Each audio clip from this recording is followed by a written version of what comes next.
Can I just check in and make sure people can hear me? This is Kim. Can hear you, Kim. Excellent, thank you. I was having trouble with my phone, so I'm sorry to bother.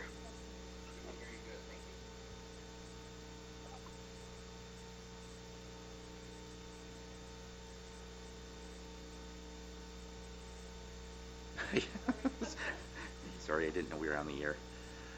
Good evening. I'm Mayor Tome, here to call to order the meeting of the Columbus Common Council. This is a regular meeting that's been rescheduled. Today's Tuesday, March 24th, 2020. It's 6:31 p.m. This is a amended agenda that's been amended from our original March 16th meeting. Before we call the meeting to order, I just want to make people aware that they're watching this on our cable broadcast, that this is different than any other meeting I've ever had to chair before. Let's see, the Monday, March 16th meeting was canceled as we were in the infancy of what is now very, very clearly a public health and safety emergency that stretches beyond the borders of this city, our state, and this nation. This past week has been spent working with staff here on how to facilitate and reschedule this meeting while trying to understand and navigate information, orders, and best practices as reported to us daily, if not hourly. Tonight's meeting is much different than any other meeting I've ever had to chair, so I'm going to ask for your patience and understanding as we navigate some uncharted territory this evening. City staff will be participating via Zoom, as well as Alders Trina Reed and Jason Tylen will be participating via Zoom. We've asked for citizen comments and correspondence to be submitted to the city clerk via email prior to the meeting this evening, as well as providing a call-in number. I'll be learning and adjusting on the fly tonight, so I appreciate your patience and understanding again tonight. Before we do call the roll, I just wanted to ask the two alders that are participating via Zoom to please identify themselves at this time, if you could. This is Jason Tylen, Alder District 2. Thanks, Jason. And Trina? Trina Reed, District 2. All right, thank you. We can hear them appropriately? Yeah. All right, if we're all set, could we please take a roll call then, Pat? Gray is excused. Johnson? Here. Reed? Present. Ryan? Here. Tylen? Here. Tome? Here. Traxler? Here. Thank you, that worked well. All right, on to number 2, Pledge of Allegiance. If you could please stand for the Pledge of Allegiance. I pledge allegiance to the flag of the United States of America and to the republic for which it stands, one nation, under God, indivisible, with liberty and justice for all.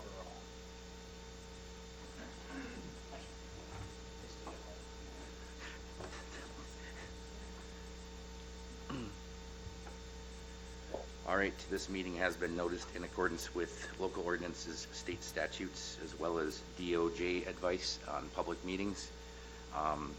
The first job we have is to approve the agenda for the evening. Unless there's any alterations or deletions from anyone, I'll take a motion to approve the agenda. I'll make the motion to approve the agenda. Second. We have a motion from Traxler, a second from Ryan to approve the agenda as presented. Is there any discussion on the motion? Seeing none, all those in favor, please say aye. Aye. Aye. Is there anyone opposed? Hearing none, the agenda is approved. We'll move on to correspondence and communications. On the agenda, we have the note that due to the COVID-19 health crisis, city staff needs to minimize attendance at the council meeting in City Hall per Governor Evers' directive.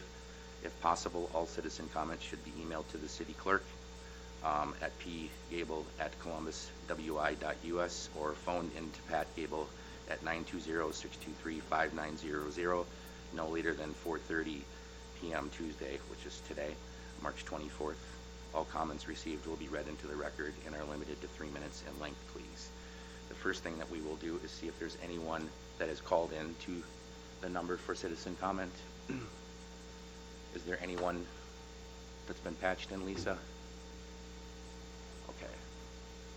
As far as we understand, yes, there's no one that has called in for citizen comment this evening. We do, however, have 2 that were emailed to the city clerk, and I would ask for a volunteer on the council to read those into the record. Mr. Mayor, I'll read the citizen comments. Thank you. Alder Johnson? I have an email sent from Mark Kraus at 735 Hibbard Street, which reads, "My first comment is for Mayor Tome. I had emailed you with concerns and never received a return email. It is hard to respect the leadership in the city when you cannot even get a reply back. I also left a phone message for Ian Gray. Ian did call me back and listen to my concerns. It is nice to know at least one person shows leadership. With the COVID-19 and the uncertainties of the economy and the effects the virus will have, the city should be postponing the Hibbard Street project until this is under control. The city should not be spending $2 million on a project with the unstable economy until all this passes. Many people are being laid off and also losing their jobs. The city has no idea if this is affecting people in the project area. Families may be struggling because of current state of the economy, but you are expecting the residents to pay a special assessment. Regarding the project, we were told the project would start in May. The city has not received the grant for the project, and the city has not awarded a bid for the project. When I stopped by the city hall yesterday, the city did not seem to be aware that subcontractors are digging up yards and driveways and that work is being done on a project without a contract. This does not make sense. This virus is dangerous, and the city is putting the residents at risk by the number of contract workers on the job touching garbage and recycling containers because they are in their way up by our homes touching things, and they could be carrying the virus which stays alive on surfaces. Once again, there has been no communication with what is going on in the front of our homes. It is hard to trust or have any confidence in the leadership of this city with the number of issues that have happened since the project has started. Thank you." Another letter came in from Ryan Rodenkirk, 745 Hibbard Street. "Dear Council, I am writing my comment today in regards to the Hibbard Street project and again the lack of communication the residents of Hibbard Street have received. In previous meetings, Mr. Trexler has made smart remarks about communication and how if citizens cared, they should view the council agenda to know what is happening. I did not see anywhere on the agenda that stated WE and their subcontractors would be starting the Hibbard Street project on March 23, 2020. A number of the residents had holes dug in by backhoe, with at least one resident having their driveway cut up this morning. They now have a large sheet of plywood covering the hole so they can exit the driveway, most likely being left like this until the final steps of the project. Why were the residents of Hibbard Street not made aware that WE would be starting their work so early? I believe the answer is that the council was unaware WE was planning to begin work. Should there not be an open line of communication for all parties involved in the reconstruction process? As a citizen of Columbus, I am honestly embarrassed by the overall lack of communication and leadership on all levels of this project. My last comment is regarding the pandemic our nation is currently facing and the possible dangers to our community. The city of Columbus is allowing construction workers to travel here, potentially bringing COVID-19 to our literal doorstep. A delay in the Hibbard Street project would allow for decreased health risk to residents and allow all to see if our economy can even handle a $2 million project.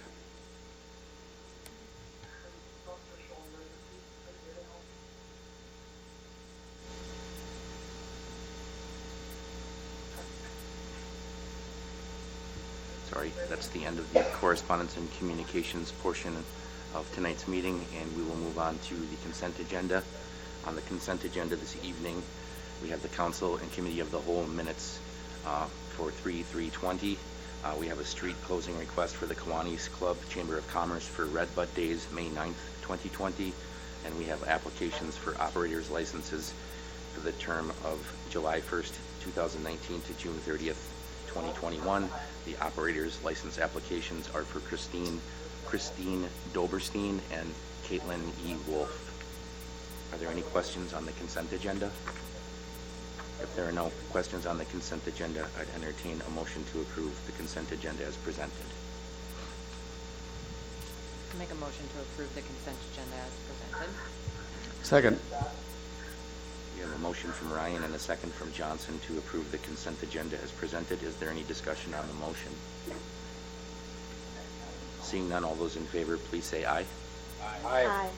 Is anyone opposed? The consent agenda is approved. We'll move on to new business item number 1, which is a new agenda item for this meeting, which is consider and take action on emergency declaration. This is something that I discussed with staff last week, including Administrator David Berner and also City Clerk and other staff members.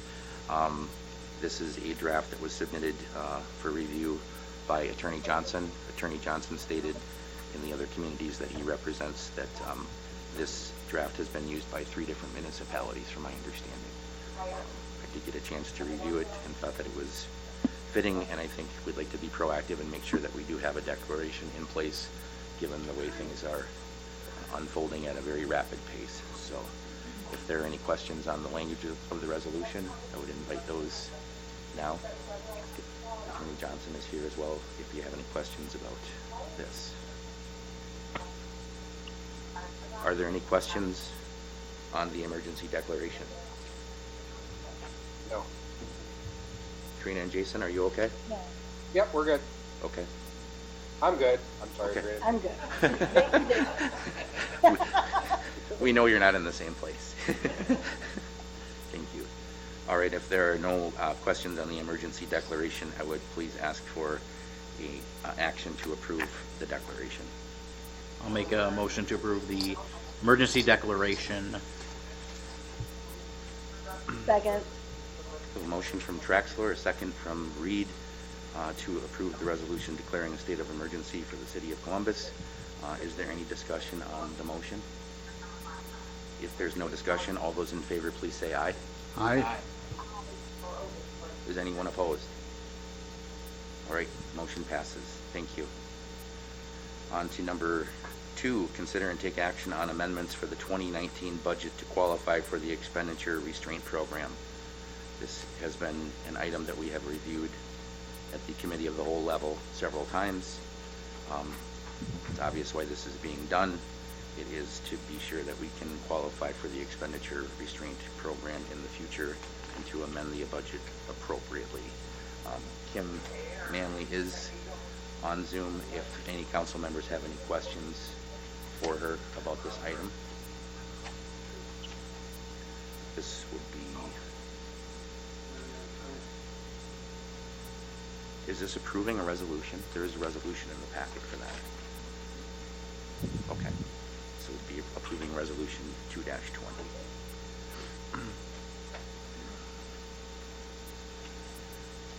Trina or Jason, did you have any questions? No No. questions.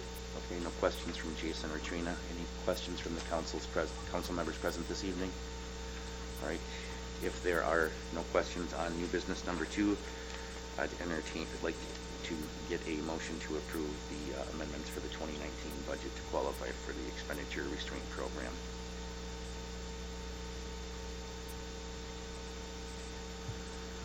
I'll make a motion to recognize various budget amendments to the 2019 operating budgets, which involve multiple funds, resolution 2-20. Second. I have a motion and a second to approve the amendments for the 2019 budget, including resolution number 2-20.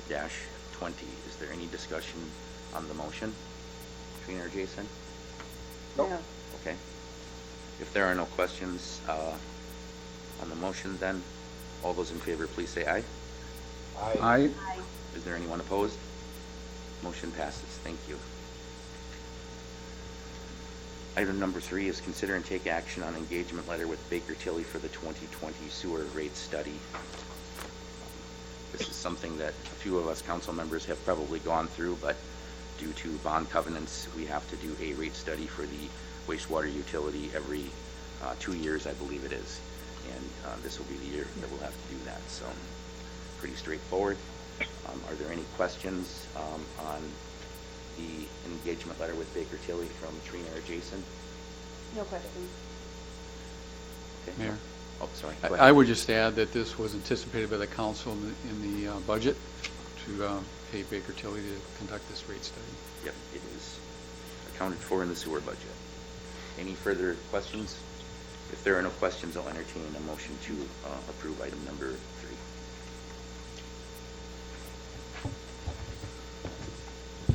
make a motion to approve the letter with Baker Tilly for the 2020 sewer rate study.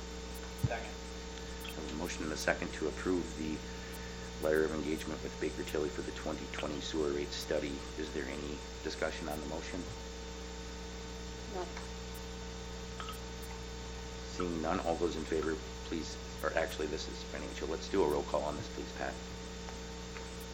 Johnson, Aye. Reed, Aye. Ryan, Aye. Tylen, Aye. Traxler. Unanimous. Thank you. And again, for clarification, once the rate study is done, the council reviews that rate study before any rates would be adjusted, so. On to item number 4, consider and take action on offer to purchase of decommissioned blowers from the wastewater treatment plant.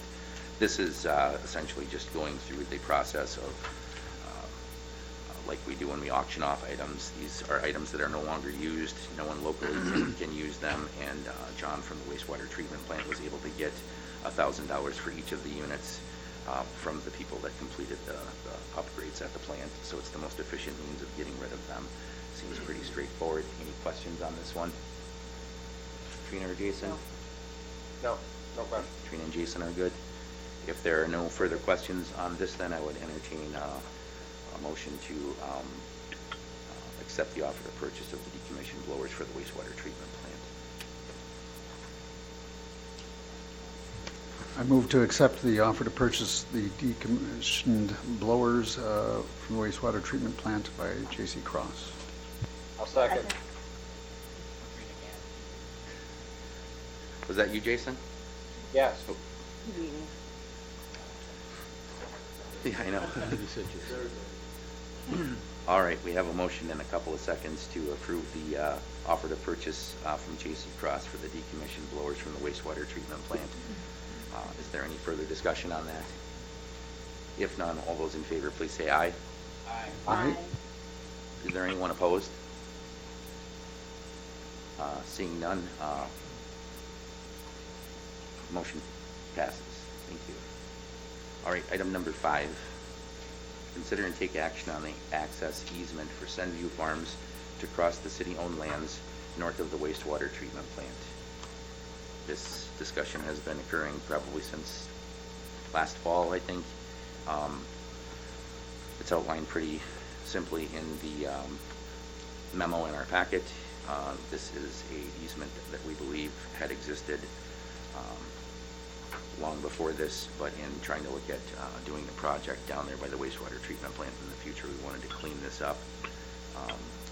We have the draft access easement that was prepared by the city attorney, and Rupert Milkey will send a survey crew to the property to develop the legal description for the easement. Matt, are you aware if that survey has happened yet? Sorry, Matt, can you hear me? Yeah, I do not know if the survey has happened yet. I guess if Jason Lisa's on the phone, if he could shed some light. I haven't had a chance to follow up on that. Okay. With everything that's going on, so I don't know the status of that. Okay. We're still able to approve the easement though, and then just have the document signed once that's completed, correct? Correct. Okay, Attorney Johnson signifying that that's all right. Jason had unmuted his phone. And I see he's back muted again, so. Yeah, I'll jump in here. Can everybody hear me? Yes. Yes. Yeah, we've been waiting to get the surveyors up here just due to the wet weather and everything that's been going on in the Columbus. I would foresee us having that done in the next week or so. Obviously, we know that this wasn't a priority, but we also know that you're kind of waiting on us to finish it up. So it's definitely on our schedule to finish. And unless there's a different direction the city wants to go, we can prioritize it. But as of now, that's been kind of our plan. Okay, thank you, Jason. Are there any other questions on this item? No. Trina and Jason, are you good? Yeah. Okay. All right, if there's no further questions, I'll entertain any action then on item number 5, access easement for Sunview Farms.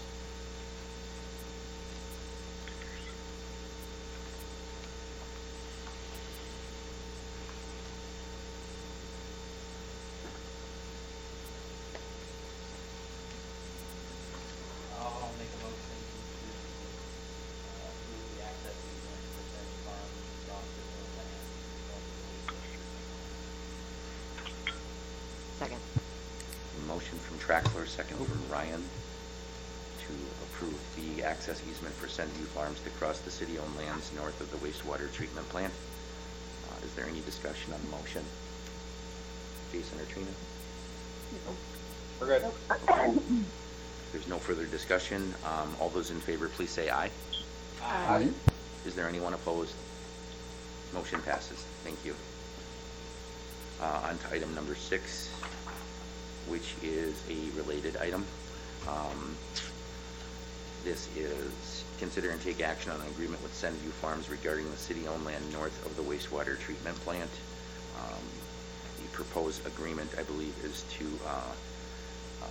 once the agreement is accepted, would be terminating the existing lease that we have with the farmer in return for them, I believe, overturning or detilling the land for us.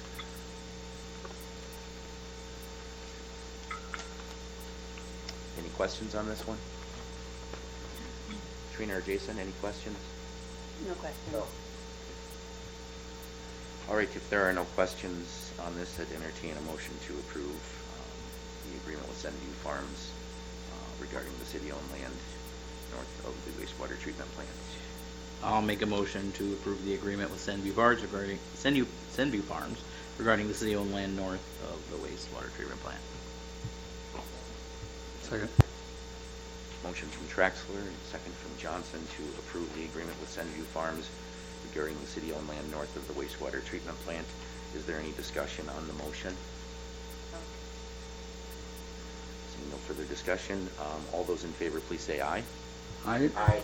Is anyone opposed? Motion passes. Thank you. Item number 7 is consider and take action on changes to the Cable Commission Ordinance number 735-17. This was reviewed by the Cable Commission itself to change some verbiage in the Cable Commission ordinance, which would be lessening the commission members from 6 to 5 members, removing the need for a member from the wastewater or from the Water and Lake Commission. This is a discussion as a commission member we've had on the commission that they no longer want that seat on the Cable Commission. Removing the need for a commission secretary to be a member of the commission, adding the word annually in 1.d in paren 1, changing the verbiage from lead cable coordinator to media coordinator, and removing, reviewing, and developing a master plan for the use of public access channels from the ordinance. We have a red line version of the ordinance in our packet. If there are any questions, we have, I think, a few members of the Cable Commission here. We have our media coordinator, and we have the city attorney. So, are there any questions? There are no questions from any members present. How about you, Trina or Jason? No question. Okay, no questions from Trina or Jason. With no further questions, I think we would need a motion to waive the rules first. Motion to waive the rules. Second? We have a motion and a second to waive the rules. Any discussion on that? All those in favor, please say aye. Aye. Okay. Rules have been waived. Then we would need a motion and a second to waive the reading if we want to pass this evening. Motion to waive the reading. Second?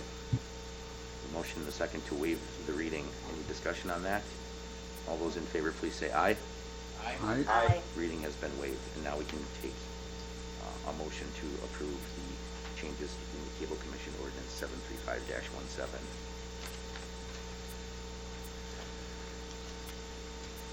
I'll make a motion to approve the changes of the ordinance 735-17 of the Columbus Cable Commission. Second. We have a motion and a second to approve changes to the Cable Commission Ordinance 735-17. Is there any discussion on that motion? No. Seeing none, all those in favor, please say aye. Aye. Does anyone oppose? Motion passes. Thank you. Number 8, consider and take action on agreement with the United Liquid Waste Recycling Incorporated for sludge removal. I will be honest, this has kind of gone to both ends of the earth. And I believe we went to the good end. I believe we did get some hold harmless language put back in that we did not have the first time that we approved this with that contingency. We then approved it without, and I believe that Attorney Johnson's done a good job of communicating with them. Paul? Good anything to evening. add? Okay. I feel like Jason standing over here. This is cool. Anyway, I agree with your comments, Mayor. The agreement with United Liquid Waste is now much better in my opinion. They did add the hold harmless language that we were requesting all along. They did make two other little changes to the agreement that I don't think have any negative effects on the city, and I outlined those two in the memo. Other than that, I think this is now a lot better, and I think you're good to go. All right. Thanks for the work on that, Paul. All right, unless there are any further questions on the agreement with United Liquid Waste Recycling Incorporated, it looks like things have turned out the way we wanted them to a month ago. So I'll entertain any action to approve that updated agreement. My understanding is we need a motion to rescind the motion of March 3rd, 2020, approving the agreement. So I'll make that motion to rescind the motion from March 3, 2020, approving the agreement as then written. All right, we have a motion and a second to rescind the motion from March 3rd, 2020 that approved the agreement. Any discussion on that? All those in favor, please say aye. Aye. Aye. Any opposed? Motion passes. Thank you. Mr. Mayor, I'll make a motion to approve the updated agreement with United Liquid Waste Recycling concerning the removal of cake sludge. Second.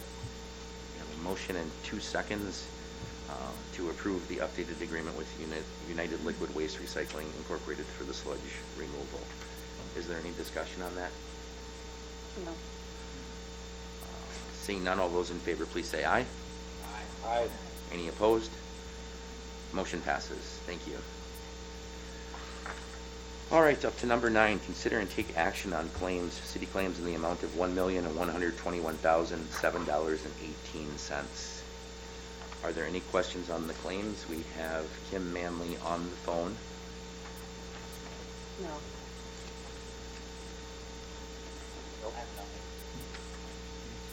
Trina or Jason, did you have any questions on the claims? No questions. No. Okay, no questions from Jason or Trina. I think we're good. If there are no questions, I'll entertain a motion to approve the claims in the amount read.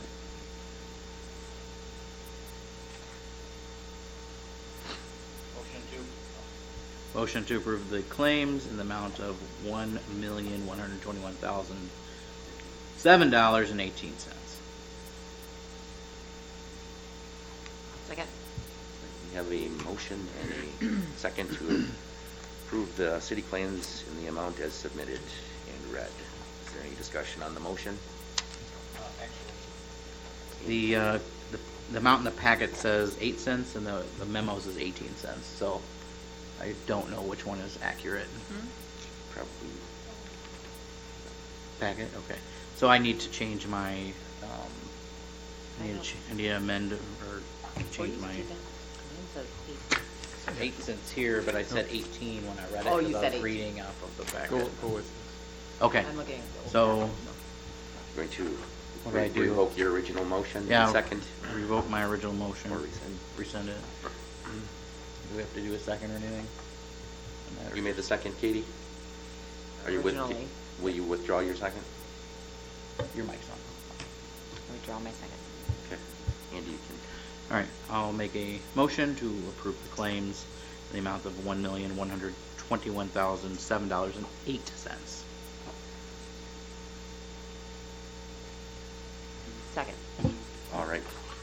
We now have a motion and a second to pay the city claims in the amount of $1,121,007.08, 10 cents less than the last motion. Thank you for catching that. Trying to Lindsay. save money. Yes. 10 cents at a time. Is there any discussion on the motion? If none, then could you please take a roll call, Pat? Reed, Aye. Ryan, Aye. Tylen, Aye. Traxler, Aye. Johnson. Aye. Unanimous. Thank you. On to report of city officers. I'll turn it over to Interim Administrator Dave Berner. Thank you, Mayor. As you can I'm sure you all appreciate it's been a very challenging few weeks. Administrating the city in the midst of the COVID-19 emergency, we have endeavored to fulfill the orders of the governor and follow the recommendations of the CDC.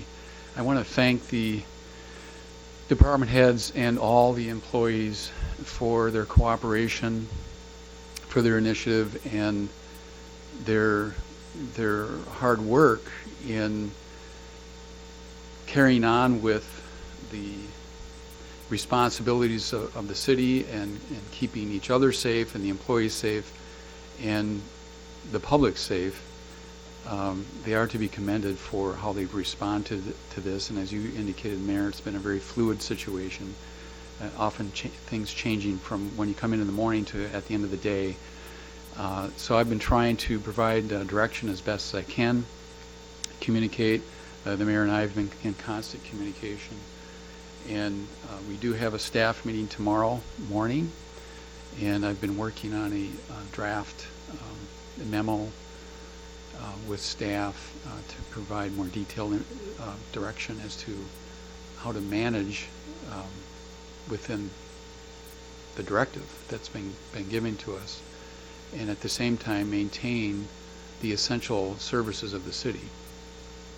So we can get into details about that, but just generally that's been, as you can imagine, a lot of focus, time, and energy.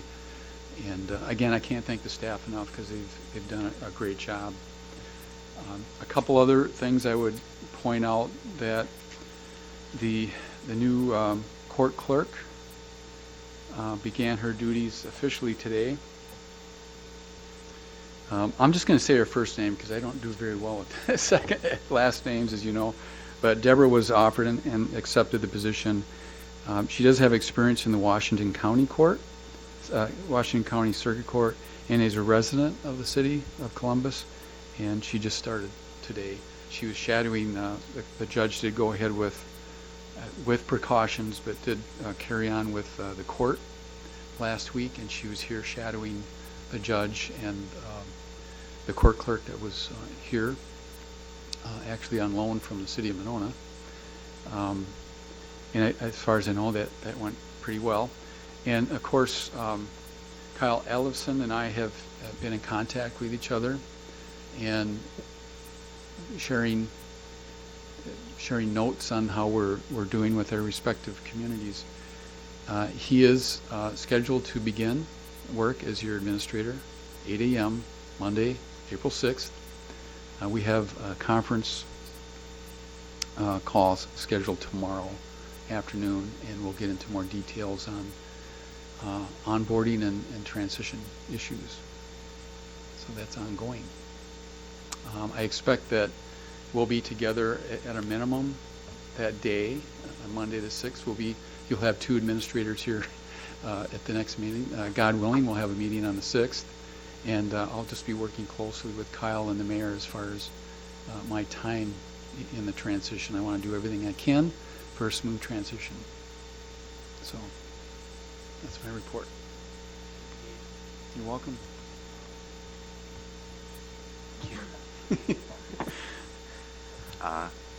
Dave did cover a bit of what I had in my report, which is pointing out that our next scheduled meeting is for Monday, April 6th at this point. What that meeting is going to appear to be, I have no idea between now and then, but that's still on the calendar. And of course, that meeting will be joined with our new city administrator, Kyle. I think that Kyle's going to be able to hit the ground running here. He's dealing with the same situation in a different community, and I'm really looking forward to working with Kyle. Dave, that will probably be Dave's last meeting, I'm assuming.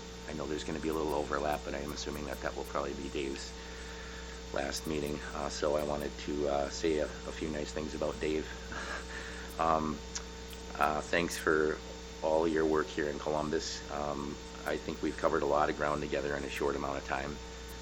Dave's prior experience of working in a variety of communities before Columbus as an interim administrator has provided us with some needed stability in the interim, as well as some experienced outside perspective to help the city identify some priorities and improve policies moving forward with our new administrator.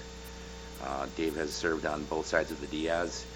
As a former mayor and as city administrator, his experience has provided a calming effect during some very trying times for me and other staff members in the city, I know, and keeping me focused on the greater good of the entire community when it was needed, including our current public health crisis. Working with Dave has helped me grow as a mayor. He has successfully and subtly encouraged me to trust my instincts and to recognize the incredible work that city staff and officials do for the city of Columbus every day. Thanks, Dave.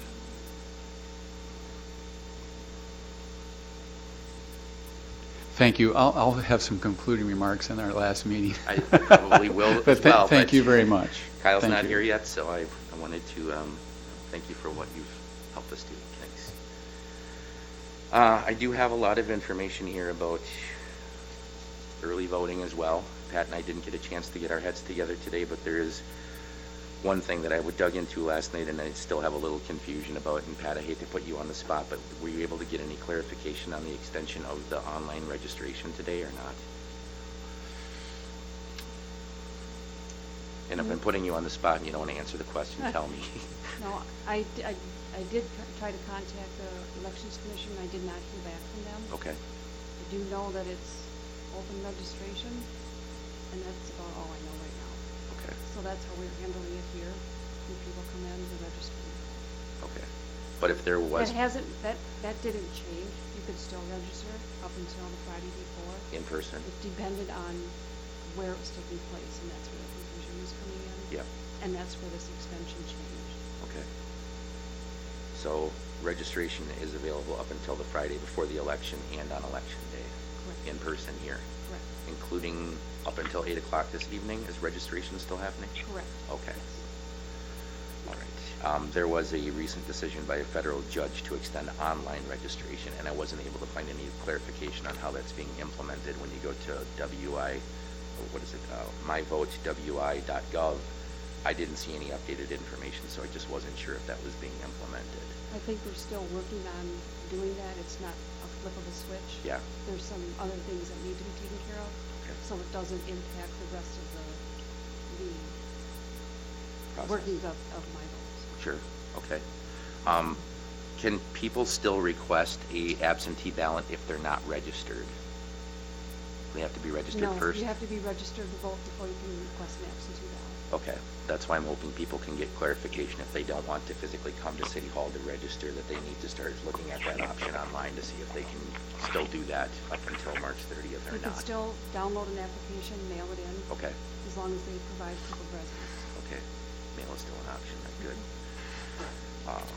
Essentially, what our goal here is to try to get as many people as we can to vote early absentee. We definitely want to, at all costs, avoid having a crowd at the polls on April 7th. That's only going to put more people at risk. We don't want a large gathering, and from what it sounds like so far, we've had a pretty good response of people voting early absentee at this point. Over 900. Over 900, that's excellent. That's great news. All right. Thank you, Pat. Sorry to put you on the spot. Mayor Tony, Oh, sorry. may I ask a question of Pat while we're on the subject? Now, when people request their absentee ballots, is there a specific day that they have to have those mailed in by? Just clarification on that for those listening.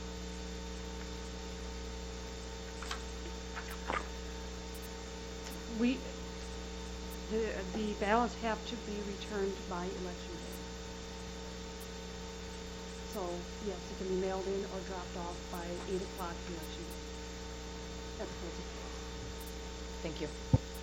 And my understanding also is that if you requested an early absentee ballot via mail but did not submit it, you could still show up at the polls if absolutely necessary to vote that day. I'm not encouraging that, Pat, by any means.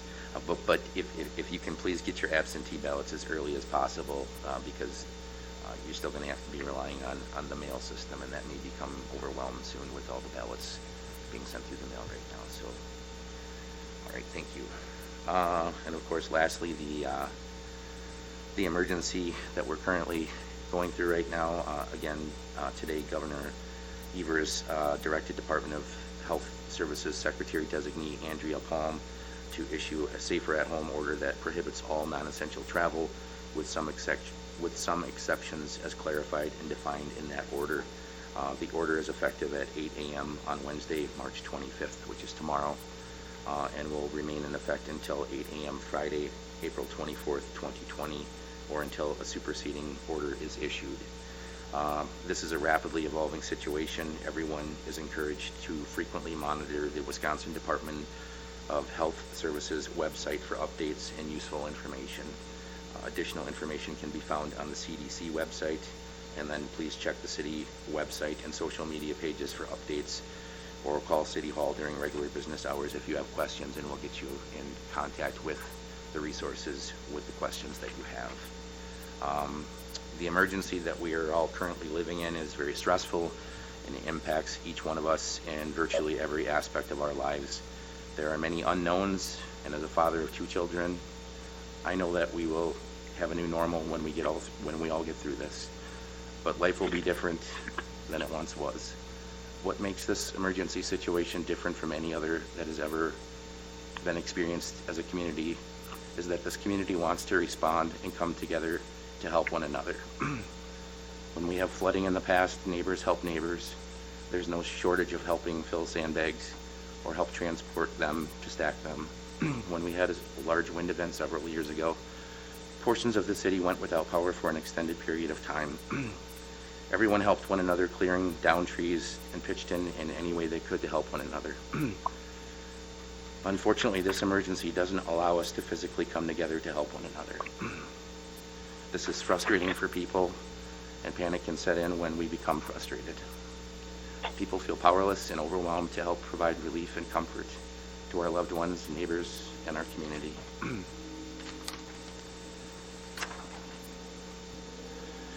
Until the spread of this virus is contained, our job is to find other ways to come together as a community and to support one another. First, please urge everyone to vote with an early absentee ballot. We need to prevent a gathering at the polls on April 7th to the greatest of our ability. Please also fill out your census forms online. I did it and it only took 10 minutes. This will have a great influence on future government appropriations and funding in the future. For example, when we face emergency situations and need federal funding and assistance. Then, please let all of your elected officials, from the top to the bottom, know what you are concerned about during this time. We all have common and yet unique concerns of how this affects our families, communities, workforce, and economy. And as a municipality, we need tools, resources, and financial support from every level of government to land here in Columbus to help us survive and recover from this global crisis. Please consider emailing your state senators, your congressional representative, your state legislators, and county executives to let them know what your individual concerns and needs are and what resources they can help dispatch to us locally. Let us please try to communicate in a positive manner by understanding that no one is left unaffected by this crisis. Please be supportive of one another and understand people are emotional and worried at this time. I know we will get through this, and we will be stronger when we do. Please stay safe and stay strong. Thank you. Unless there's anything else, I'll take a motion to adjourn. Andy? First of all, Mayor, thank you for that. That was really important, and I appreciate that. And, this community will come together. This community will be okay. The community's in good hands. Second of all, I wanted to thank Dave Berner and Pat and the mayor for taking the time last Monday to talk to me about what I felt was an escalating crisis, and allowed us to change this meeting, which, at that time, just looking at the screen here, we probably would have had 18 to 20 or even more people in this room. And as contagious as this is, I'm just very happy that we decided to move this meeting to the night, which allowed us to set up use the technology that's out there to people to watch and communicate, staff-wise and the community as a whole. The chamber doors are open; they're not closed. We're not telling people not to come in here. We prefer that you did it a different way. But we are still very open, and transparent with city government during this time. So that's all I had. So just thank you guys, and we'll be okay. Thanks, Andy. And thank you, Lisa, too, for getting all this technology ironed out. This is just a completely new thing for us. It's not normal, but it all seems to be working very well for us tonight. So thanks for all your efforts, Lisa. All right. I'll make a motion to adjourn. All right, we have a motion and a second to adjourn. All those in favor, please say aye. Aye. Aye. Is anyone opposed? Okay, we'll stand adjourned for just a few minutes and kind of get collected for the committee of the whole meeting then. Thank you.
on, council's in, Trina and Jason, if you want to chime in, just raise your hand, so wave at me so I check it.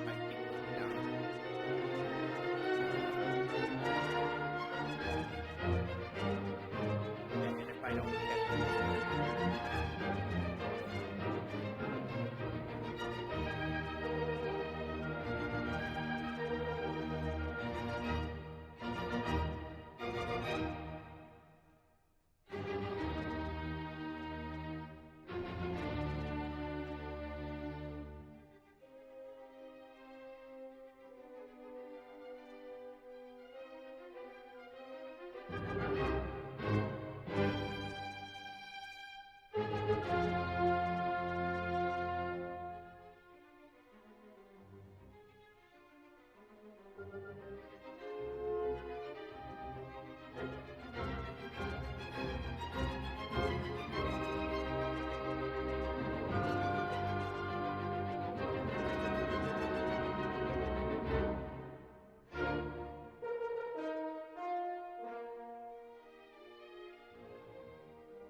Alright, well, just like council know, just take. Alright, go ahead, Lisa. Alright, welcome back.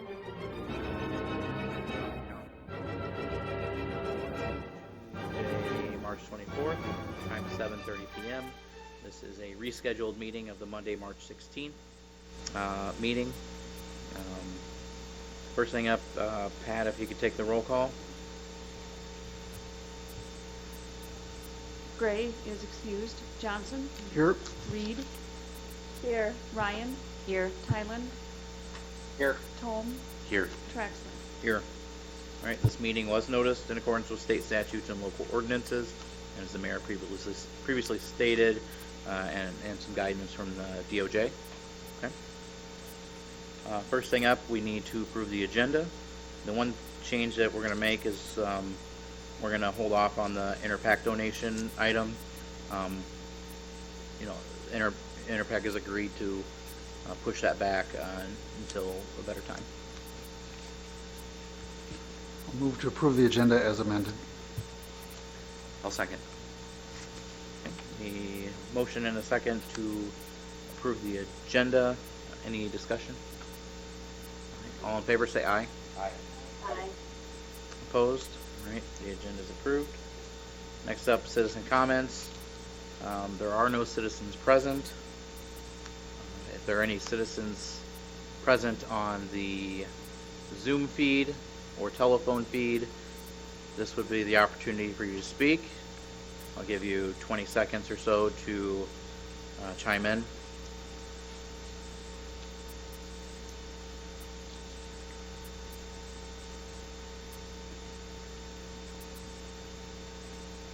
All right, I'm not hearing anything. We'll go ahead and move on to number 5, department reports. I have police report for February, treasurer's report for February, senior center report for February, media coordinator report for February, DPW report for January and February, fire department report for February, and EMS report for February. Any questions or comments about the department reports? No. Seeing none here, none at home, okay. Next up, number 6, committee minutes. We have library minutes from September 11th of 19, October 15th of 19, November 19th of 19, 12/17 of 19, and 1/21 of 20. HLPC minutes from February 27th of 20, Senior Center minutes from February 6th, and Cable Commission from 2/12/20. Any comments or questions about committee minutes? No. All right. All right, so first up, we'll go with number 16. We're going to skip ahead. Matt's back at his computer here. Matt, we're gonna go ahead and move you up, and we're gonna review and discuss the MOU agreement with the Columbus Oddfellows Lodge, number 40, for the Butterfly Garden. Your mic is currently muted, so if you have the ability to unmute that, there you go. Yep. You have the floor, Matt. Everybody hear me? Okay. So this one's fairly simple. It's essentially it's been on my desk probably since November. As you recall, we've had to work our way through the access easement and the MOU with C.O.W, and we wanted these to go in kind of succession with the C.O.W easement and MOU taken care of first, and then start the discussion with what we would do with the Oddfellows as it pertains to the Butterfly Garden. So Winfield McDonald probably gave this to Patrick and myself back in, as I said, October. And I know City Attorney Johnson has reviewed it. His comments were, at the time, it was he thought it was good enough to get the discussion started. So with that, it's enclosed in your packet, and it should give you an idea of what they're looking to do. So essentially, they're just looking for an acre to plant their prairie grasses, and that would help attract pollinators, and especially the monarch butterfly. They plan to have an educational component to it, which includes on-site signage, and then they're hoping to have obviously school involvement with the probably middle school, high school, elementary school, and then they do put a clause in there that says that if we would need the land for any time, we can basically take it for a better use. And they would commit a minimum of 10 years to get the project up and running and to maintain it for at least 10 years. So with that, is there any questions on the MOU and anything you'd like to see added to this? Well, I don't have a question yet, but Attorney Johnson went up to the podium and looks like he has something to add. Yep, thank you. As far as what you are looking at and what you see there, I didn't have any specific concerns about that language itself, but the things that I think you should add, and Matt can go back and deal with the Oddfellows on this. In that first paragraph, it should just say, who's paying for the work to be done. I'm assuming it's the Oddfellows, but it would be nice to just spell that out, that the Oddfellows at their expense is going to plant and maintain the acre. I assume they're going to be responsible for the ongoing maintenance, and they're going to be basically in charge of this 1 acre plot, is what I think is going to happen, but to just flesh that out a little bit would be a really good idea. In the second paragraph, if there's going to be an educational component, I mean, this is going to be a city-owned land with the general public coming on it, which is certainly not a problem. We don't want to go so far as to call it a park. So just maybe flesh something out about how access is going to be regulated, if at all. And then we also have to be mindful of the easement that is going through there, so that the general public stays away from that. Not necessarily stays away from it, but just is mindful that there's going to be traffic on that from time to time. So access issues are a little bit of importance.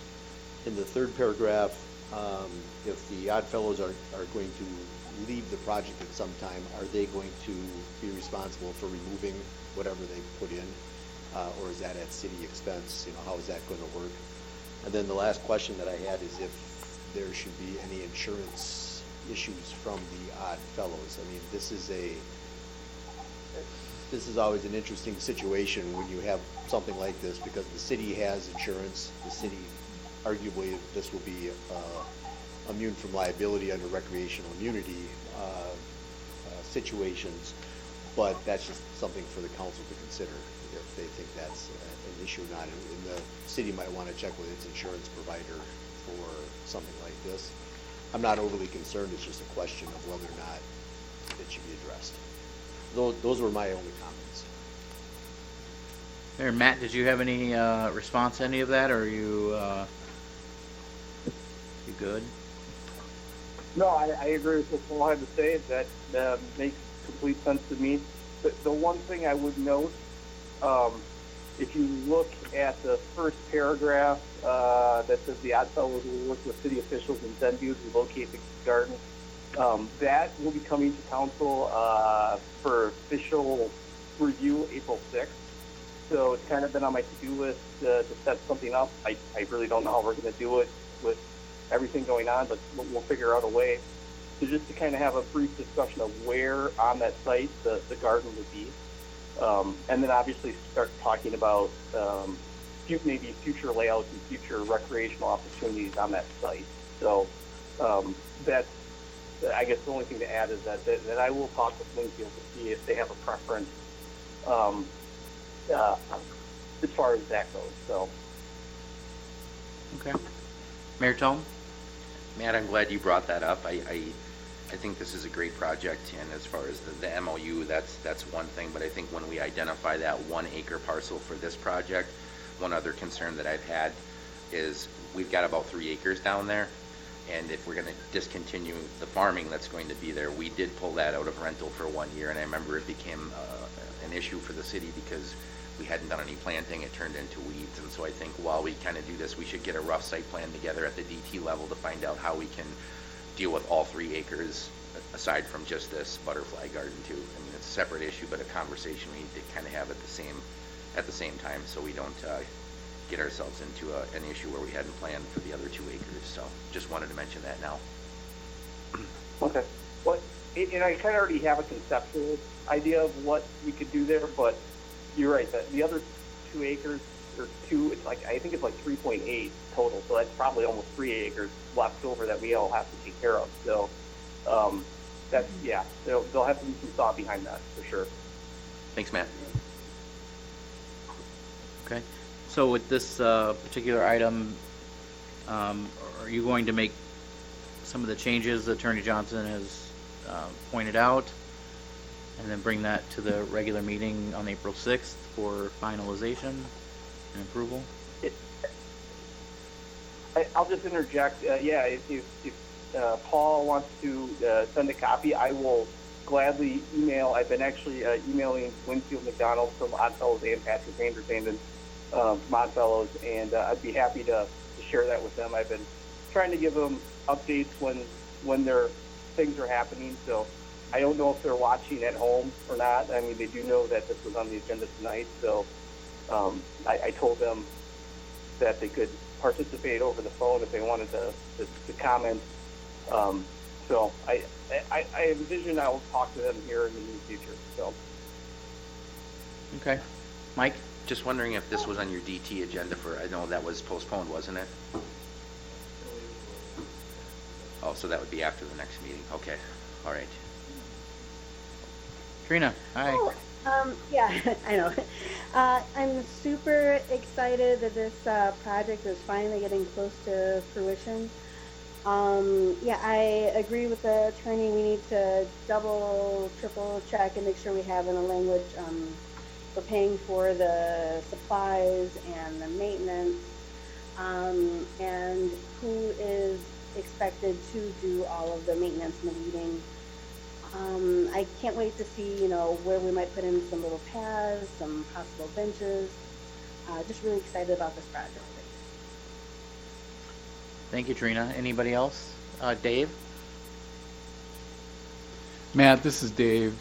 Could you have the language edits that the city attorney suggested here, and the question of insurance and liability, access, of course, and, that should be spelled out here that this project will be at the Oddfellows expenses, and a site plan for the April 6th meeting.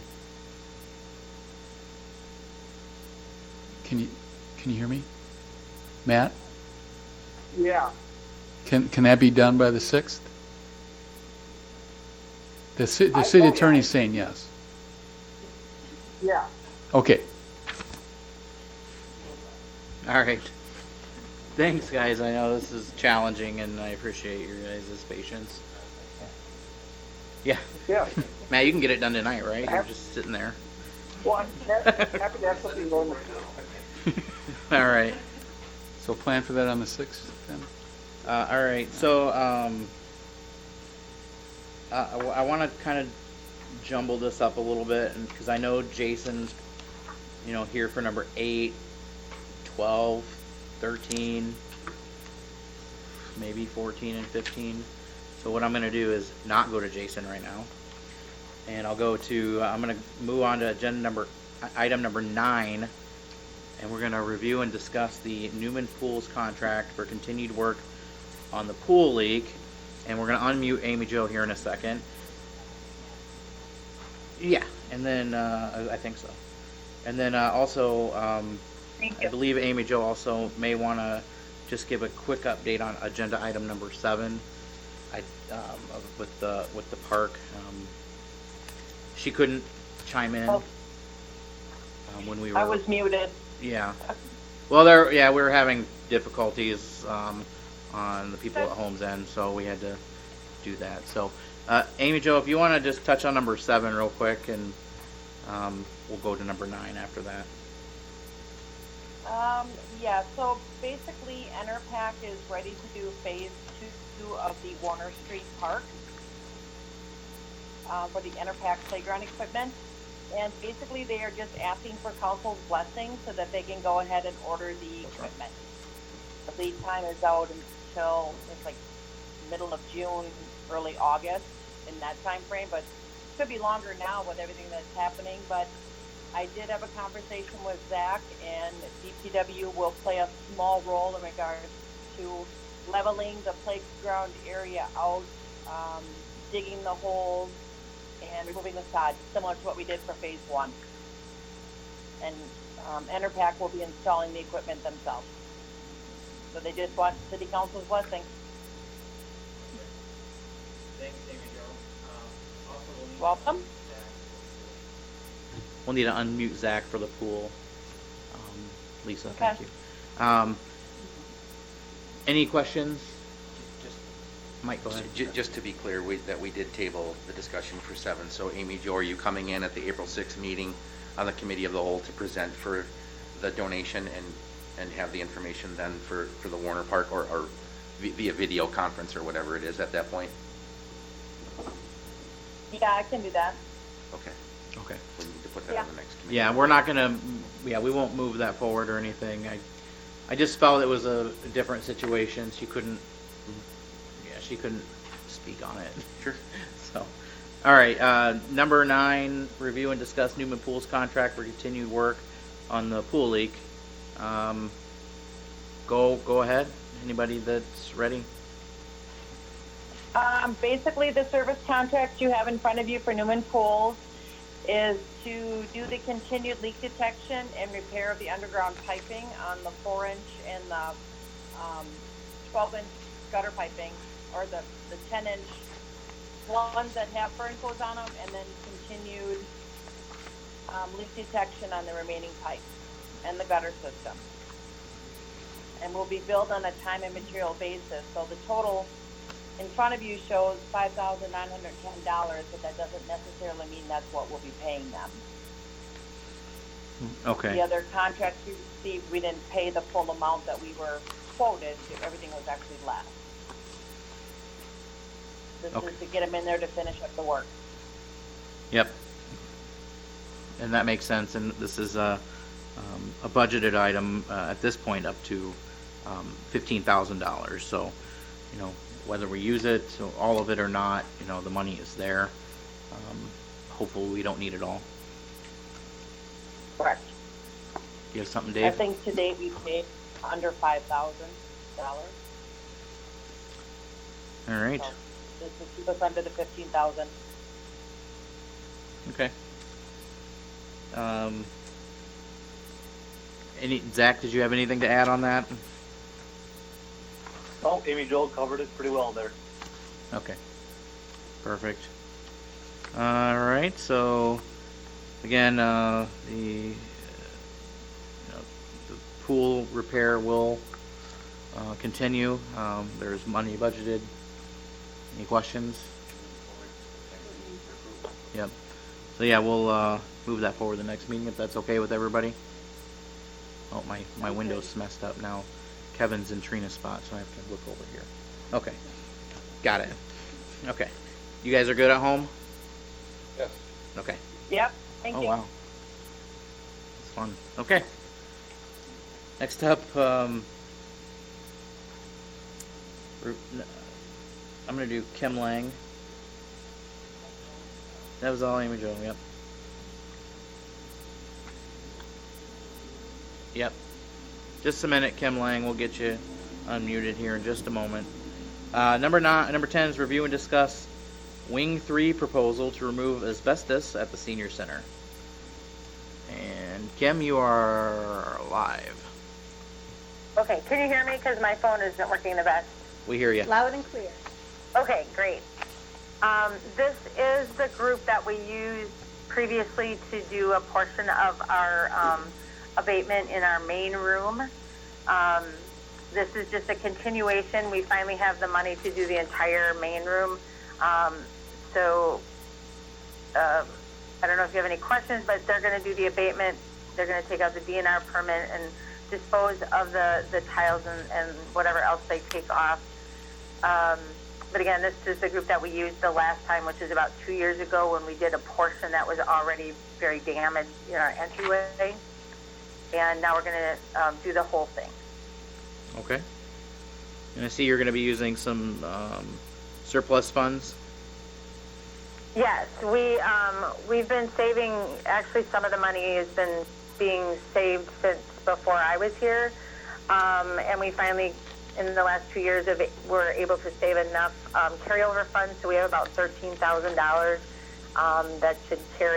that should cover both the removal of the old tile, the asbestos removal, as well as the new tiles and installation of the new tiling in the main part of the building. So that kind of flows right into agenda item number 11.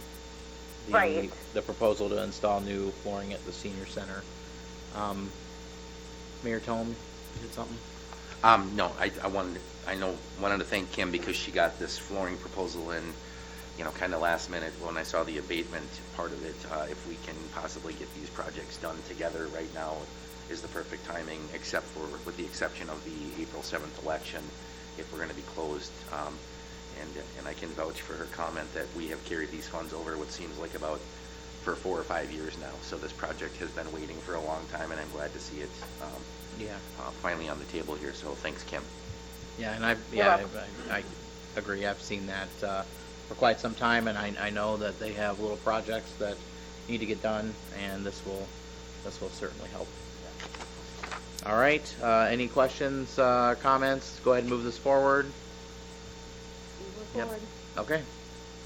Yeah, Trina said good to go. Jason's shadow is maybe there. I can't tell anymore. All right.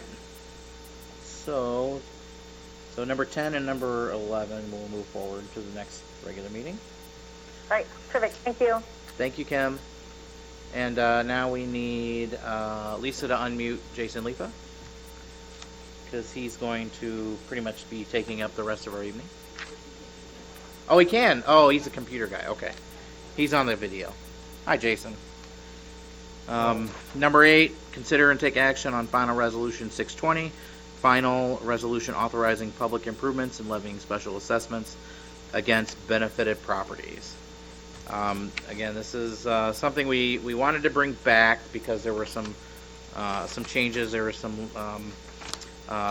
changes to the resolution itself, with allowing it to start paying it back in 2021, where I'm sure we'll hopefully be in much better shape and not have to be worrying about people affected by this current pandemic.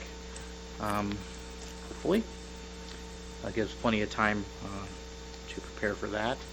And Jason's on the phone. Jason, if you want to highlight some of the things that has changed since the last time this was in front of us? Yeah, thank you. Can you all hear me well? Yes. Okay. The things that we updated based off the last meeting, to recap again, were we provided a driveway credit to property 219 Hibbert Street.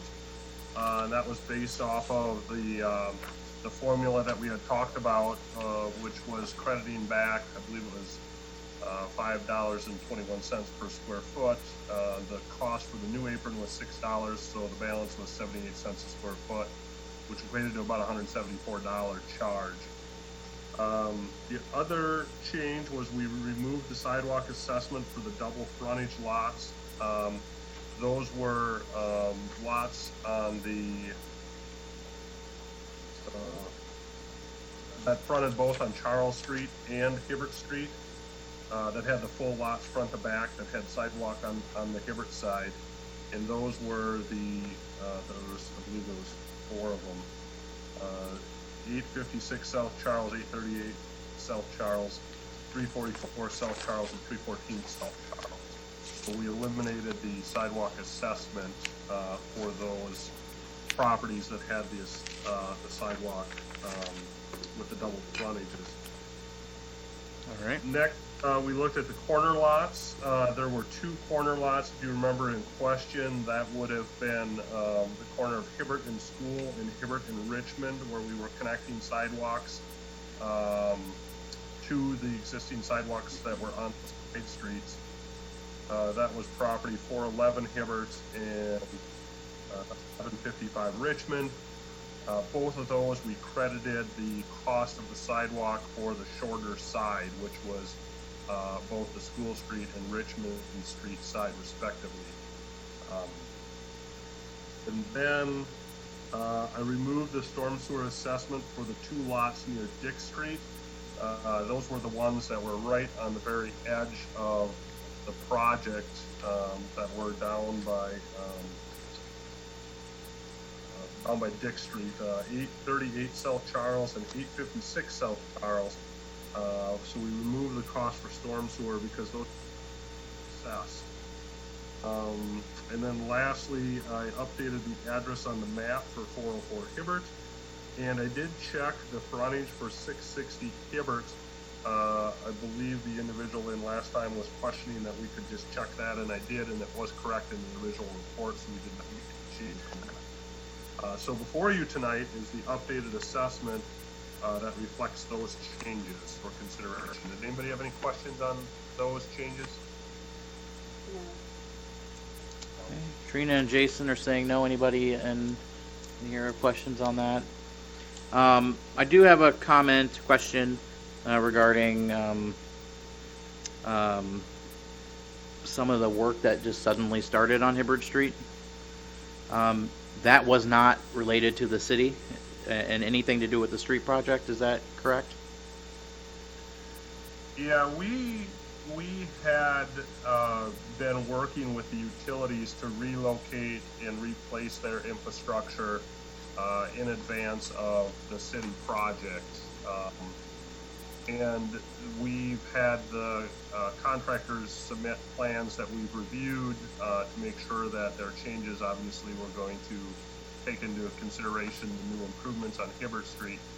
And then they obviously had scheduled their work, or filed a permit, and came in for approval to start work, so they could be in and out of there prior to actually the city projects starting, to make sure that we don't have any conflict with contractors all working in the same location at the same time. It's pretty standard practice, Andy, and I do know that we had kind of discussed this a couple times in the public informational meetings on the section part. This does come up a lot of times when we do these projects, and I try and remind people that, when you see contractors out there early, it's typically the private utilities relocating. We have not started the project yet. It's not the city's contractor, it's private infrastructure. They're hiring their contractors. It's not being paid for by the city to make those adjustments because it's in the right of way. So again, I did see some comments this week about costs and starting and non-notification, but those are private utilities preparing and doing their work for our project. Yeah, thanks, Jason. And we did get an update from DPW Director Zach Navin, letting us know that the We Energy's contractor, NPL, swapped some of their scheduled work around due to the COVID-19 outbreak. So there was, they felt it was a good time for them to work on their utilities in the right of way. So it wasn't something that the city had to give notice on. This is a private contractor and a private company and private utilities and the public right of way. So I hope that helps answer some of the questions from the letter we got tonight. Hopefully that helps. Mayor, you have something? I just wanted to add to that a little bit. I was in communication with Zach and Jason yesterday about the few emails that I received with concerns. I think there is just some misconceptions that the project had already started, even though these were private utilities that were coming in and doing the preliminary work, and that I think Brian from Rupert Milky had talked to the subcontractors as well today, just about the scheduling, and that all of the work that's currently being done there should be in the right of way. If there are any private laterals or extensions onto private property, that would be communication between those contractors and each homeowner, that the permits issued through the DPW to allow them to come and do the work, but this is not part of the overall project that's done with our local utilities and the street replacement. So I think there's just some confusion out there and some surprise that people are showing up this early, but we have not accepted any bids for the project yet at this point, so it hasn't officially started. It's just preliminary work. So thanks for communicating that with me and having Zach update that on the website as well. City website, I think, has a Hibbard Street construction tab with updates on there as well. So. Yep. Yeah, thanks, Mayor. And, I just thought it was important to point that out. I mean, we're doing our best, and, when this is when this project is changing, because things are changing rapidly, with these companies that may or may not do work somewhere else, they can have every right to move that up. I mean, it's their utility, it's their property. So, all right, that being said, the resolution 6-20 is in front of us. Any discussion more on the resolution? Any changes? Ed, any wordsmithing? I know you're really good at that. You're good? Okay. You reviewed it thoroughly? Thank you, sir. Okay. That being said... Council President? Oh, thank you. Can I ask the city engineer a question? Jason, Can you hear me? This is Dave. Jason? I can hear you. He said yes. Do you have any update on the status of the LRIP grant application? Thanks for asking. I reached out to our contact today, and they obviously have recommended the projects last week, actually last week for the TRID projects, and the week of March 12th for the MSID. That's the discretionary grant we're hoping to see. The recommendations are into the Secretary of Transportation, and we're just waiting for their approval. I'm being told that we were expecting it a little sooner, but there's a slight delay just because of a lot of activity with the virus and a lot of hands on deck down at the DOT with their projects. But I'm also told that that we're hoping that it's going to be very soon. So we're kind of looking for that within the week, hopefully, and we should know more, obviously, by then. So as soon as we hear, we'll pass along the information. They know we're patiently waiting, but as always, they don't release any information until they have everything approved and they can make official announcements. So I'm keeping my fingers crossed. It'll be days. So it's conceivable that this could come to the council for awarding the contract on the 6th of April. Jason? Yes, preferably I wish it went, because if we get the grant, then we'll have to get the SMA in place, which means we won't award it until a couple weeks later or a couple meetings later. So the bad news is it could come definitely by the next meeting to be awarded consideration. Or if we get successful, we may have to delay it by a couple meetings to work through the SMA and then award it. So. Well, it's a good problem to potentially have. I won't be here, but I certainly hope that this would be something that the council would be in favor of, specifically if it is a large dollar amount or any dollar amount to offset any tax impact to our city. I mean, this grant would be amazing. So, anything else on this item? We move this forward. At home, we good? Okay. Looking good. Okay. All right.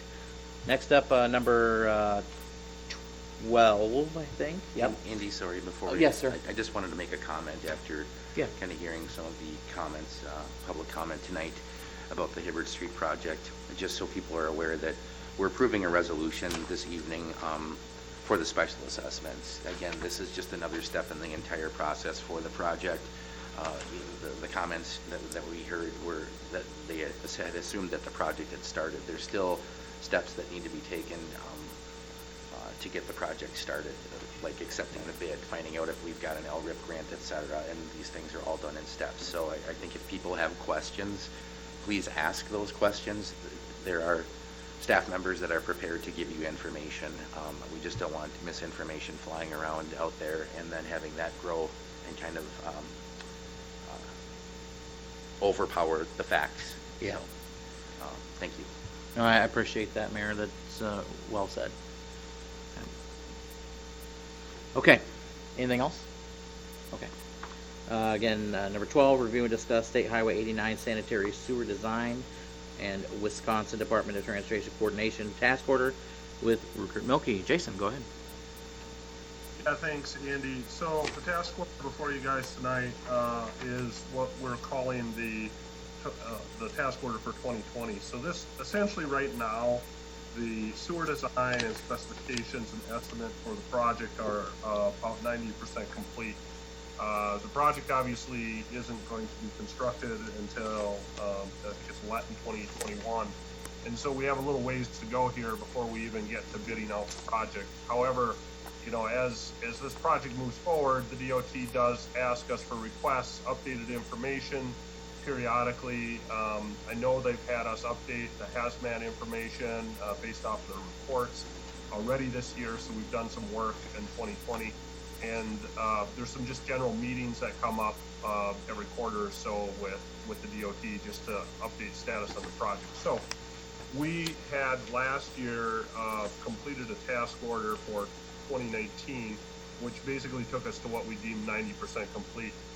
This task order before you is some estimated costs that will take us from that 90 to 98%. So essentially, it'll get us very close to the bidding stage in 2020. And so we just estimated some costs here for Rupert Milky involvement. Some of this money, we've already spent a little bit of it just to update some things for the DOT, as obviously we're progressing into the year already. But it is an hourly contract, so we only bill the time if we need it. So we just estimated some placeholders in here based off of our experience and what we think it'll take. And so we're just looking to get kind of a contract in place where we can help support, obviously, the project as we go through 2020 and kind of move it closer to that bidding phase. So I don't know if anybody had any questions specifically about the information in here. I think that kind of summarized the beginning of the task order, and then there's obviously some other, like I said, updates throughout there. So. Okay. Thanks, Jason. So yeah, this for council, this is a task order 2020-02. The amount is $20,944. As you heard, these are kind of just placeholders. May or may not use the whole amount. Regardless, either way, the fund that's being paid for is from our sewer utility. It's from the collection system replacement funds.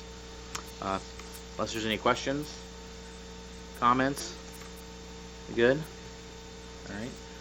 We can move this one forward. Okay. We'll move that one forward. Jason is still with us. We have item number 13. Review and discuss 2020 street maintenance services task order with Rupert Milky. Jason, you got it again. Okay, so this task order that's before you for the street maintenance is kind of our annual contract. We usually come in about this time of year and we propose the street maintenance work Most of the time when we're in, we know we're going to have to put together a plan set. We know we're going to have to bid out the projects. We don't know what we're going to do yet. I think we've kind of kicked around some ideas. I know we've talked about it with Administrator Dave about doing some seal coating or slurry seal. But yeah, we usually kind of reserve the rights to work with the council and the staff to kind of finalize that. But what this is this essentially will create a crack seal and a slurry seal component to create bidding documents and estimates to put out there, and then obviously to make recommendations and to mark out the actual work during construction, and then do all the kind of project closeouts and pay requests. So kind of takes you through the full street maintenance project from start to finish, and then obviously you guys have allocated your budget within the annual budget for this, and so it's kind of the task order we bring forth regarding street maintenance annually, and it can certainly be subject to change. Like I said, if we want to identify a different ratio of costs or a different method of maintenance, but at least this kind of gets us started with the discussion. We can bring in some recommendations, meet with council, and get some direction, and we can kind of go out and prepare the documents and secure the work and do the construction component of it. So, that's kind of what we have in this task order, so I didn't know if anybody had any questions on this. All right, so I'm not seeing any questions here at home. Do you have any questions, Trina or Jason? No. Okay, so this is for $10,698. Budgeted amount is $12,000, so it falls within that budget. Any questions or comments, Mayor? I don't have any comments or questions specifically about the proposal here or the task order. Jason, I was just wondering if you could speak a little bit about the executive order that came out today. Obviously, non-essential jobs are going to have to be put on hold, but what is the sense that you're getting right now from the road construction, maintenance industry, things like that? What are you hearing? I haven't read through the whole order, to tell you the truth, but I'm assuming that infrastructure is still recognized as a priority during this virus. Could you speak to that a little bit? Yeah, absolutely. So obviously it's very important the city and our industry to kind of keep tabs on this. So I was going to joke with you, I've been in about 30 Zoom meetings in the last 2 days. So if you haven't, I'm probably an expert. But with the new executive order that came out, if you're just looking specifically for how this applies to these type of projects, you can skip down to number 10 towards the bottom of the executive order, and it really addresses specifically transportation infrastructure projects, and the governor has noted that those are essential projects. They're mandating that all projects continue to move forward. They are working and have said through the DOT that all systems are go, quote unquote. They're not delaying projects, they're not slowing projects down, but they want road construction to continue.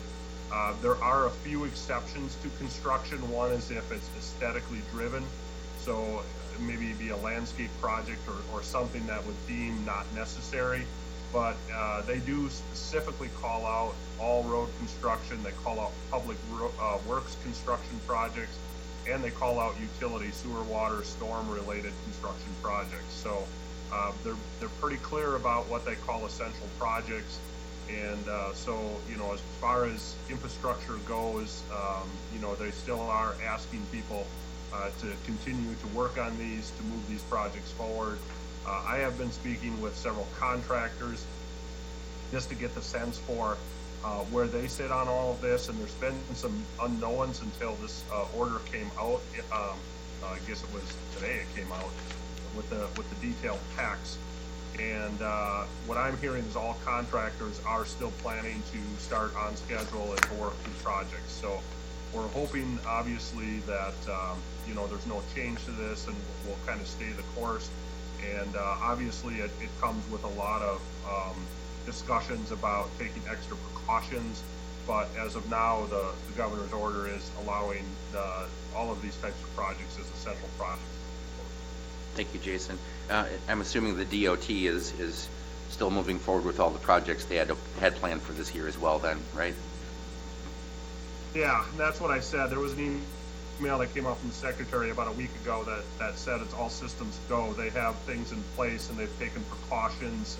They are having staff work remotely, but they want to continue to have consultants work on studies to prepare plans and to do the construction side of the project. So as well as the DNR and the DOA, we're seeing it kind of across all the state agencies. So this didn't come as much as a surprise to us that it is an essential service based off what we had seen from the state agencies about a week ago, with some statements. Thank you, Jason. All right, thanks, Jason. Jason Tylen or Trina, did you have anything else to add on this? No. Okay. So I don't remember if I said it's a task order was 10,000 and some change. I think I already. Yep, it is within budget. Okay to move this one forward, guys? Yep. All right. Yep. Okay. Thanks, Trina and Jason. Okay. Next up, we got number 14. Review and discuss 2020 Water Quality Trading Assistant Task Order with Rupert Milky. Jason, go ahead. Assuming you're taking this. I have Maureen Schneider with me tonight. She's logged on. I don't know if anybody knew. We'll need to get her unmuted. So I'm hoping Maureen's there. I thought she's came off mute. Oh, she's unmuted. Okay, yep, she's here. I'm here, yeah.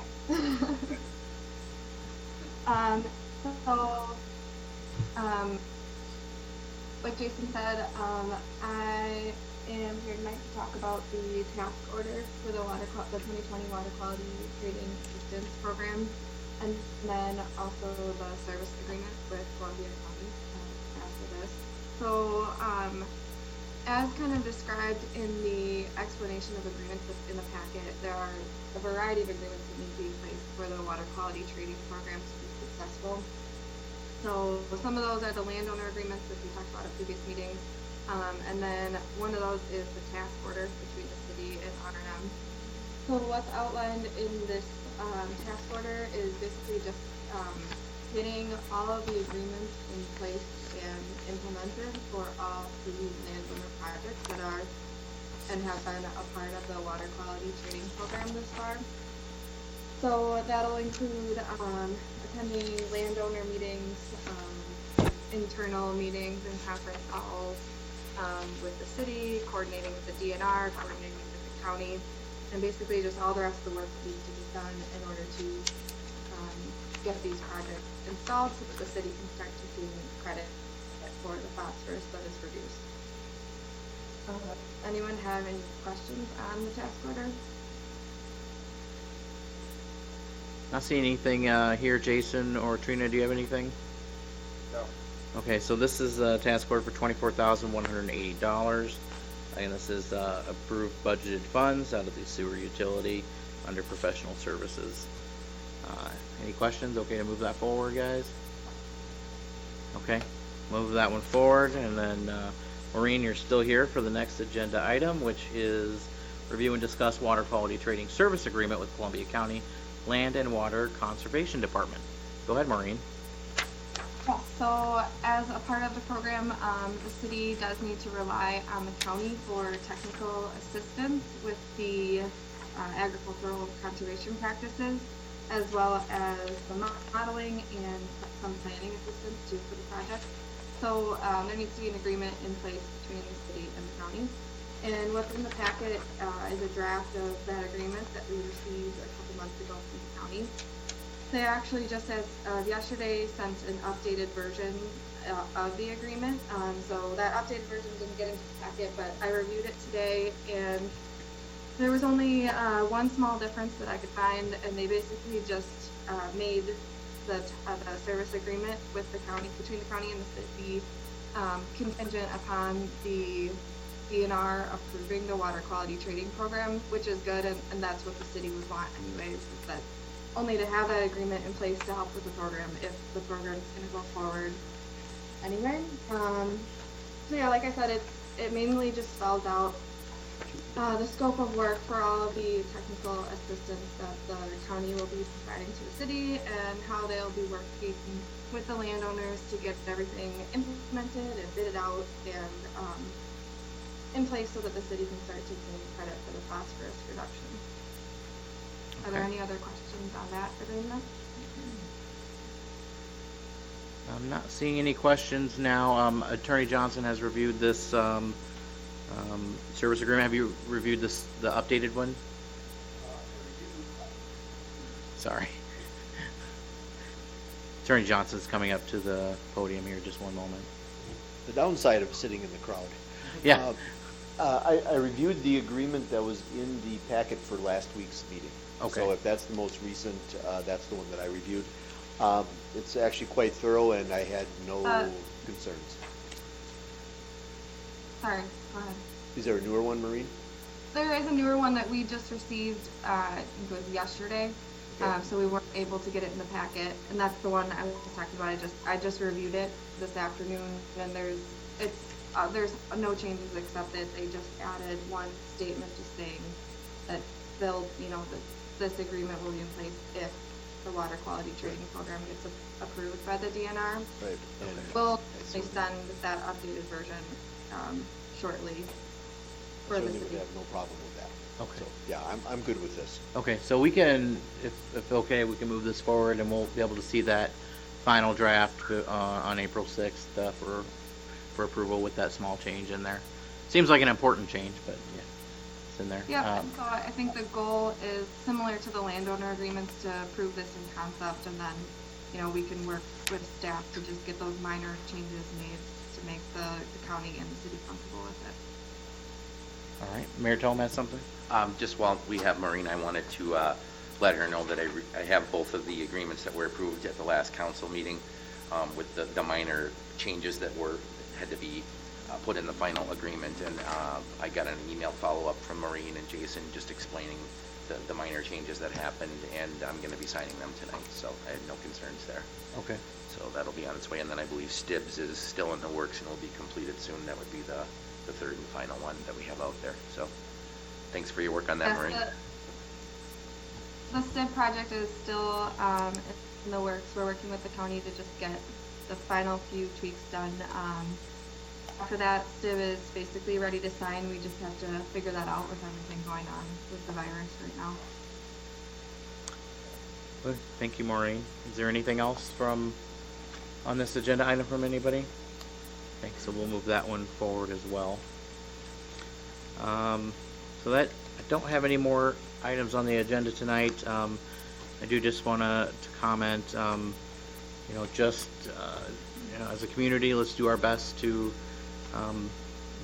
stay safe, practice good hygiene, social distance, whatever it takes to help end this pandemic. So that being said, unless there's anything else, I'll take a motion to adjourn. I'll make a motion to adjourn. Second. A motion and a second to adjourn. Any discussion? Okay, I'll discuss one thing. I just want to thank everybody that did this from home via Zoom. Lisa for setting it up, staff for all your hard work, everybody that joined in tonight. Kevin, thanks for joining in as well. That being said, all in favor to adjourn, say aye. Aye. Aye. Opposed? We are adjourned. Thanks. Yep. Thanks everybody at home. Thanks Trina and Jason and everyone else. Everyone that did. On the stick, better. Okay. Please. Please. Yes. Yeah. Maybe you could just do it from mid court of the gym.